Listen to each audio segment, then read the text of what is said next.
The first doctor to die from COVID-19 in Ghana is laid to rest.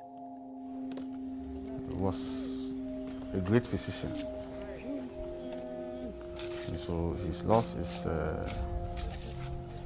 very, very, very, very, very bad for the hospital, for Ghana as a whole. Personal protective equipment, PPE, is vital for ensuring our doctors can safely treat the virus. But these goods are in short supply, and Ghana's frontline medical staff are suffering as a result. I have been investigating one reason why PPE is disappearing. I am investigative journalist Anas Arimiao Anas. My team have been undercover in one of Ghana's best hospitals, where some staff have been selling vital PPE for personal profits. Buying and diverting supplies, while their colleagues risk their lives to save our people. That's wickedness.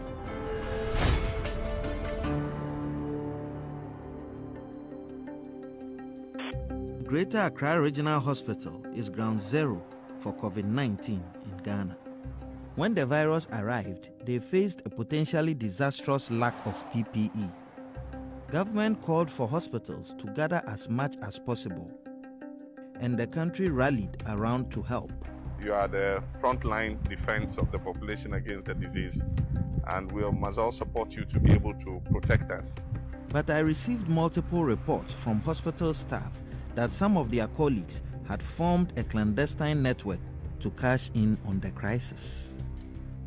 My sources identified Mr. Thomas Osei, a hospital pharmacy worker. We soon confirmed these reports, secretly filming Thomas sell multiple loads of PPE inside the hospital. Protective coveralls for 600 cedis, $105. On another day, 9 sets of coveralls. That one is good to the workers, the nurses. Is it the same type? Yes. Is it the same type or? The same thing. Okay.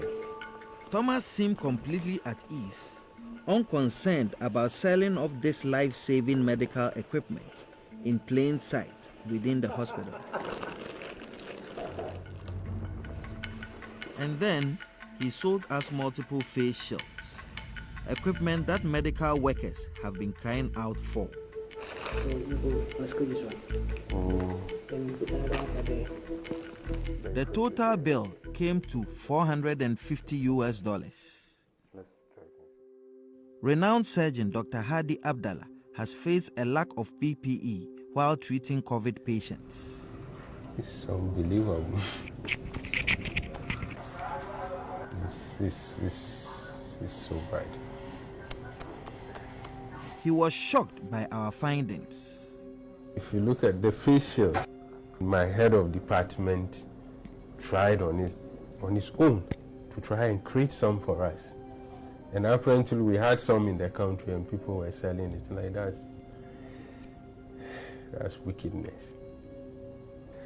Every 2 weeks the president makes a statement, tells the public how much PPEs they have contributed towards the fight of COVID. And we on the ground never saw it, and we kept complaining. More than 2,000 medical workers in Ghana have been infected by coronavirus.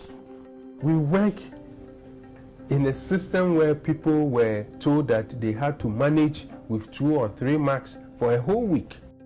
If they can be so callous and wicked like that, knowing that when health workers don't have this protective gear, they are putting their lives and the life of their families at risk. I think they don't deserve to work there, and I think they should be severely punished by the law. We put our allegations to Thomas, who admitted he had sold PPE.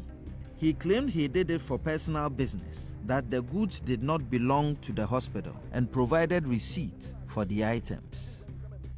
When we investigated the receipts, we were informed by the companies that wrote them that they were all written retrospectively under Thomas's supervision and backdated. The CEO of one supplier said they did sell Thomas PPE but believed it was for the hospital. The goods were intended for exclusive use of frontline staff, not for private sale. On the 9th of April, they had a call for a purchase of 9 face shields to be delivered to Rich Hospital, and I do not condone in selling to hospitals for private people to sell to the public. Another hospital staff member was also filmed selling PPE, Divine Kumoji. The hospital began sewing their own masks for staff when they began facing shortages. Divine was filmed selling 100 of these PPEs on site for $140. Divine didn't respond to us, but management at Greater Accra Regional Hospital launched an investigation after receiving our allegations. Both Divine and Thomas have since been suspended for privately selling PPE in breach of hospital rules. All the PPE bought during this investigation has been donated to frontline medical staff. But questions remain. How much of Ghana's vital PPE has gone missing? And how many lives could it have saved?